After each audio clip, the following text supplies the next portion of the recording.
बिस्मिल्लाहिर्रहमानिर्रहीम, अस्सलाम वालेकुम। मैं हूं करामत मुगल और आप देख रहे हैं Saeed Baloch official YouTube channel. और मेरे साथ हैं सईद बलोच साहब, सीनियर जर्नलिस्ट हैं, सुप्रीम कोर्ट कवर करते हैं। सईद बलोच साहब, यहाँ से चंद कदम दूर इलेक्शन कमीशन है।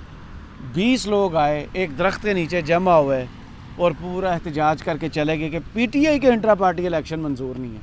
अंदर समाज चल रही थी। PTI के इंट्रा पार्टी इलेक्शन के हवाले से जो दरख्वास्त दी है, एतराज़ किया है अकबर एस बाबर साहब ने, जो PTI की जान नहीं छोड़ रहे, पता नहीं क्या वजह है। बल्ला छीनने की तैयारी की जा रही है, बल्कि तैयारी पूरी की जा रही है।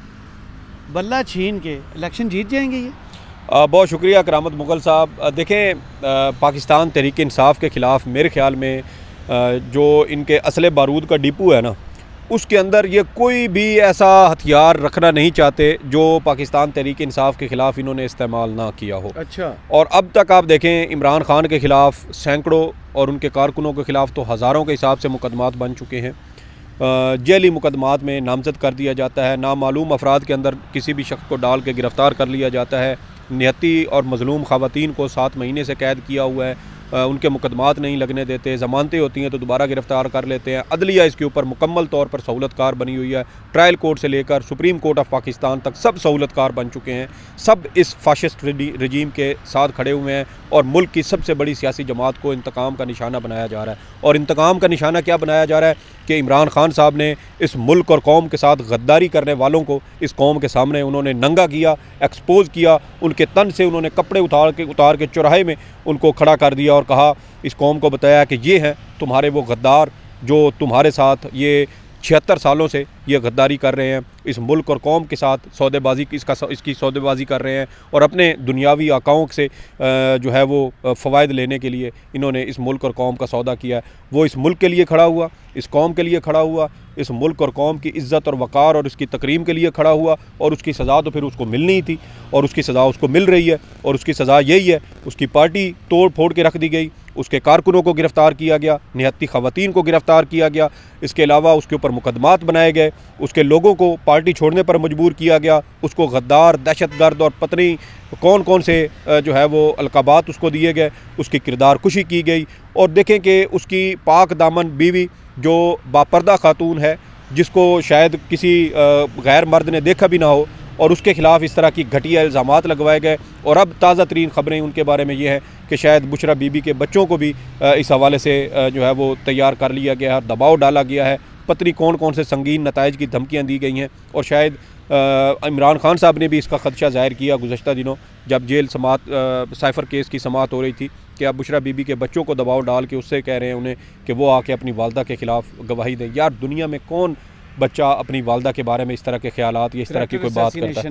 कोई सर सोच नहीं सकता। हमारे यहाँ गैरत के नाम पे कितने सैकड़ों, हज़ारों, लाखों कत्ल इस मुल्क में हो चुके हैं। अभी पिछले दिनों 2 तस्वीरें लड़कियों की वायरल हुई कोहिस्तान में, कि वो लड़के और लड़कियों की तस्वीरें आई और उसके बाद जाली तस्वीरें। जी, और वो उसमें भी वो लड़कियां जो थी उनको कत्ल कर दिया गया। तो ये तो इस मुल्क में जो है वो एक तरह से एक माइंड सेट है गैरत के नाम पर। और यहाँ पर ये बच्चों को कह रहे हैं कि वो अपनी वालदा के ख़िलाफ़ आकर गवाही दें, उसकी किरदार कुशी करें और उसको, ताकि उसको बदनाम किया जाए, प्रोपेगेंडा किया जाए। मतलब इन्होंने हर तरह का अपना असला बारूद जो इन सियासी माफियाज़ के पास था, इनके हैंडलर्स के पास था, इन्होंने इस्तेमाल किया। और इसी हवाले से अब इन्होंने इमरान खान को पहले उसको जेली मुकदमे में, एक झूठे मुकदमे में जो बनता ही नहीं था, जो आज भी इस्लामाबाद हाई कोर्ट में चैलेंज है, साल से ऊपर हो चुका है, 1.25 साल होने को है, और वो चैलेंज किया गया और उसके ऊपर अभी तक समाअत नहीं हुई। और दूसरी जानब दरख्वास्त वापस लेने की कोशिश की गई तो उसके ऊपर वो भी मुस्तरद कर दी गई ताकि कोई और हाई कोर्ट सुन के इसके ऊपर रिलीफ न दे दे। तो आप देखें कि अब उनसे पहले पार्टी चेयरमैनशिप का ओहदा छीना गया और अब उनसे उनका जो बल्ले का निशान है अब उसके पीछे पड़ गए हैं। और बल्ला जो है, कोई भी सियासी जमात हो, उसके इंतखाबी निशान की कारकुनों के साथ एक जज्बाती वाबस्तगी होती है, एक मोहब्बत, एक पहचान होती है। दुनिया में बड़ी बड़ी कंपनियाँ आप देख लें, हर कंपनी का कोई ना कोई लोगो होगा और वो कंपनी का लोगो ही, इवन कि यार रियासतों का, रियासत पाकिस्तान का एक अपना लोगो है जिसमें आपको ईमान, इत्तेहाद, तंजीम लिखा हुआ नज़र आता है। साथ उसकी साइडों पर गंदम की जो सिट्टे हैं 2, वो नज़र आते हैं कि हम एक ज़राई मुल्क है और हमारी पहचान ज़राई मुल्क है। तो ये हमारी रियासत का भी एक लोगो है, स्लोगन, वो उसका वो जो मोनोग्राम कहें या जो भी। तो हर कंपनी का, हर जो सियासी जमात है उसका इसी तरह अपना एक इंतखाबी निशान होता है। और हमारे यहाँ आप देखिए कि इमरान खान साहब के इंतखाबी निशान के पीछे पड़ गए हैं। अकबर एस बाबर का मोटिव क्या है? नून लीग के फ्रंट मैन है, पीपल्स पार्टी के फ्रंट मैन है, PDM पूरी के फ्रंट मैन है, चाहते क्या? उनको बल्ला लेके उनने करना क्या? कोई वोटर है उनके साथ? सर, ये कुछ लोग होते हैं ना जो अपने आप को बराए फ़रोख्त का उन्होंने इश्तिहार लगाया होता है। जो उनको पैसा ऑफ़र करे या जो उनको कोई चीज़ ऑफ़र करे वो उसके साथ चल पड़ते हैं और वो अपनी खिदमात फराहम कर देते हैं। अकबर एस बाबर को पाकिस्तान तहरीक इंसाफ ने 2014 में निकाला और अब ये दावत करते हैं जी कि मैं अभी भी PTI का हिस्सा हूँ। नहीं, उनको नहीं निकाला। जो वो कह सकते हैं ना, वो कह सकते हैं, वो नहीं करते। हालांकि जब ये फॉरेन फंडिंग केस चल रहा था इलेक्शन कमीशन में, तो उस वक्त भी PTI ने कहा था कि ये हमारी जमात का हिस्सा नहीं है, हम इनको निकाल चुके हैं। लेकिन मकसद कहने का ये है कि ये वो मोहरे हैं जो हर दौर में इन मुक़्तदर हलकों के कहने पर इस्तेमाल हुए हैं।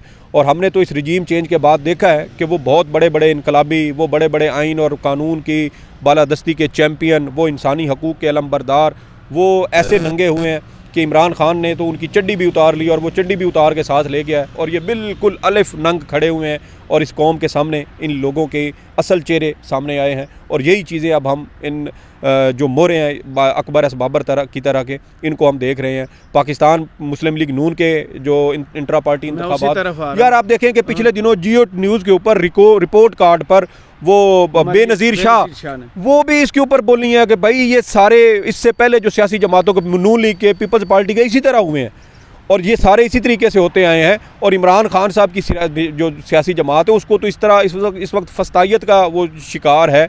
और बहुत सारे लोग जो हैं वो बेचारे तो शायद इसके अंदर हिस्सा भी ना ले सके हों, सिर्फ इसी वजह से कि पुलिस और दीगर रियासती इदारे उनको दहशतगर्दों की तरह उनका जो है वो पीछा कर रहे हैं और उनके छापे मार रहे हैं और उनको पकड़ने की कोशिश कर रहे हैं। घरों के दरवाजे तोड़े जा रहे हैं, बग़ैर ख़वातीन के घरों में, बग़ैर वारंट के घरों में दाखिल होते हैं, औरतों बच्चों को हरासा कर रहे हैं। ये सारा कुछ और इधर ड्रामा लग रहा है जी कि बल्ले का इंतखाबी निशान ले लें यार, बल्ले का इंतखाबी निशान। लेकिन इनको शायद अंदाज़ा नहीं है कि भाईजान मामलात इससे बहुत आगे निकल चुके हैं। भाई ये अगर बल्ले का निशान ले के ना कोई टूटी का दे दे, सुई का दे दें यार, कोई लोटा दे दें, कोई भी दे दें, देग दे दें, कोई हांडी दे दें, कोई डोई दे दें, कोई ईंट दे दें, कोई गाड़ी दे दें, कोई इंतखाबी निशान सर दे दें। बात इंतखाबी निशान से सर बहुत आगे निकल चुकी है। ये चीज़ें तो अब मैटर ही नहीं करती। ये जिन चीज़ों के पीछे इनको ये लगे हुए हैं ना, ये सारी गैर ज़रूरी चीज़ें हैं। इमरान खान इस वक्त एक ब्रांड हैं, जैसे एप्पल है ना, एप्पल कंपनी वो एक ब्रांड है। वो आईफोन के पीछे अगर लोगो ना भी लगाए ना तो वो आईफोन ही रहेगा क्योंकि वो एप्पल का बनाया हुआ है। तो यही चीज़ ये इन इंतखाबात में हो रहा है कि इमरान खान साहब के पास बल्ला हो या ना हो, उनके कारकुन ज़हनी तौर पर तैयार है। और मेरे ख्याल में इमरान खान की खूबी यही है कि वो पहले से इन चीज़ों को भांप लेते हैं, वो पहले से अपने कारकुनों की ज़हन साजी शुरू कर देते हैं कि अगर ऐसा होगा तो फिर हम ये करेंगे, ऐसा होगा तो ये होगा। और उनके कारकुन उसके हिसाब से चलते हैं इमरान खान साहब की सोच के साथ कि बल्ला होगा तो ठीक है, नहीं होगा तो जो भी वोट होगा, जो भी इंतखाबी निशान होगा, जिसको इमरान खान कहेगा ना कि ये इंतखाबी निशान है, इसको ठप्पा लगाना है, ठप्पा उसी के ऊपर लगेगा। 20 लोग ही निकले थे जिन्होंने घिराव किया था बुशरा बीबी की गाड़ी का। 20 लोग ही थे जो वो पंफलेट लेके, प्ले कार्ड लेके आए थे हलीमा के खिलाफ। जी। और 20 लोग ही ये थे। और जो इंटरव्यूज़ किए, जो डिजिटल मीडिया के हमारे हसन वो दोस्त हैं, उन्होंने वो इंटरव्यू कर रहे थे, उन्होंने कहा था कि हमें तो तारिक फजल चौधरी साहब इधर लेके आए। वो भी इतनी नांग दड़ंग हो रही है इनकी, फिर भी शर्म नहीं आ रही। इसकी वजह क्या है कि नून लीग को इतना डर कि बंदे बाहर खड़े कर दिए। केस है इंट्रा पार्टी इलेक्शन PTI का, आपका लेना देना क्या उससे? देखिए करामत मुगल साहब, बात ही दरअसल यही है। और कहा जाता है ना, पंजाबी की कहावत है कि इज़्ज़त आनी जानी चीज़ है, बंदा ढीठ होना चाहिए। और मेरे ख्याल में जो PDM की सियासी जमातें हैं वो ये बात तय कर चुकी हैं कि हम ढीठ बनेंगे तो ही हमारा कुछ गुजारा हो सकता है।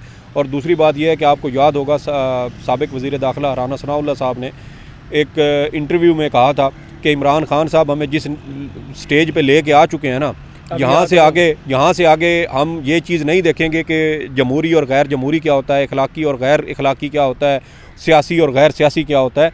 तो ये अब वही सारा कुछ कर रहे हैं। इखलाकियात सारी भाड़ में जाएँ, गैर सियासी जो जमहूरी रिवायात हैं वो भाड़ में जाएँ, जो सियासी रिवायात हैं वो भी भाड़ में जाएँ। इस वक्त मिशन सिर्फ यही है कि इमरान खान को उसको किसी तरीके से मैनेज करो, इमरान खान का बंदोबस्त करो, उसके बयानिया का बंदोबस्त करो, उसके वोटर का किसी तरीके से रास्ता रोको। लेकिन मामला ये है कि ये 10-15 लोग आप ले के भी आएँ तो ये इससे आपको नाकामी और नामुरादी आपने होना है। मार्च के महीने में भी इन्होंने पंजाब और खैबर पख्तूनख्वा में आम इंतखाबात रुकवाने के लिए चीफ़ इलेक्शन कमिश्नर के हक़ में इलेक्शन कमीशन के बाहर एहतजाज करवाया। इन्होंने मई के महीने में एहतजाज करवाया। इन्होंने सुप्रीम कोर्ट के बाहर एहतजाज किया और कहा कि पंजाब में आम इंतखाबात नहीं होने चाहिए। इस मुल्क में आप देखें कि अभी भी आज भी ये लोग लेके आए हैं। नवाज़ शरीफ साहब हाई कोर्ट में पेश होते हैं, उस वक्त रेड जोन में लोग लाए जाते हैं और ये लाने के वाले भी आप देखें कि वो 10, 15, 20 से ज़्यादा लोग नहीं होते। तो सर ये जी और ये वही रेड जोन है जहाँ पर जिसमें पाकिस्तान तहरीक इंसाफ के लोगों के खिलाफ दहशतगर्दी के मुकदमे बने, जहाँ इमरान खान, शाह महमूद कुरैशी साहब के खिलाफ दहशतगर्दी के मुकदमे बने क्योंकि उनके कारकुनान रेड जोन में दाखिल हुए। आप देखें कि पाकिस्तान तहरीक इंसाफ के ख़िलाफ़ क्रैकडाउन हुआ कि उनके लोगों को रोकने के लिए जो है हर हरबा इस्तेमाल किया गया। सरीना होटल हो या मैरियट होटल का रास्ता हो, मार्गला रोड हो, ये तमाम रास्तों की नाकाबंदी कर दी गई, रास्ते बंद कर दिए गए, गेट लगा दिए गए कि पीटीआई के लोगों को रेड जोन में आकर एहतजाज नहीं करने देना, इलेक्शन कमीशन के सामने एहतजाज नहीं करने देना। तो सर आपने सारे हरबे कर लिए, आपने दफ़ा 144 भी लगा लेते हैं, उस पर अमल दरामद भी हो जाता है, दहशतगर्दी के मुकदमे भी बन जाते हैं, लेकिन सिर्फ पीटीआई के लिए। जब आपकी अपने चहेते हों तो फिर इस्लामाबाद पुलिस उनको प्रोटेक्शन भी देती है, उनको अपनी गाड़ियों में भर भर के सुप्रीम कोर्ट के बाहर भी लाया जाता है, उनकी सहूलतकारी भी की जाती है, उनका तहफ़्फ़ुज़ भी किया जाता है और फिर इस्लामाबाद पुलिस की इंतज़ामिया की निगरानी में सुप्रीम कोर्ट के बाहर सुप्रीम कोर्ट के ही साबिक़ चीफ़ जस्टिस के ख़िलाफ़ नारेबाजी की जाती है, घटिया और तज़हीक आमेज़ ज़बान इस्तेमाल की जाती है।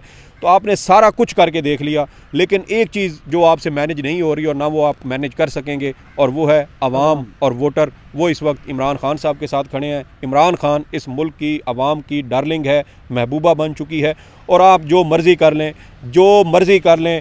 आपने उसकी किरदार कुशी कर ली, आपने उसकी कुत्तों के साथ मुबाशरत की भी बेगैरतियाँ आपने करनी थी वो भी कर ली, आपने उसकी बीवी की भी किरदार कुशी कर ली, आपने उस शख्स को कहीं का भी आप मतलब जो इल्ज़ामात शायद हम किसी के बारे में लगाते हुए, किसी दुश्मन के बारे में भी लगाते हुए 100 बार सोचें, आपने वो सारे जो हरबे हैं, जो आपके मंसूबे हैं, आपने वो भी उन पर भी अमल करके देख लिया। लेकिन उसके बावजूद ना वो शख्स झुक रहा है, ना वो टूट रहा है, ना वो आपके सामने घुटने टेक रहा है, और ना उसके लोग घुटने टेक रहे हैं। और भाई वो मज़लूम ख़वातीन आपसे आज तक नहीं टूट सकें, जिनका आज तक सियासत से कोई लेना देना नहीं था, जिन्होंने आज तक अमली सियासत में हिस्सा तक नहीं लिया था। 7 महीने से वो ख़वातीन जेलों में हैं।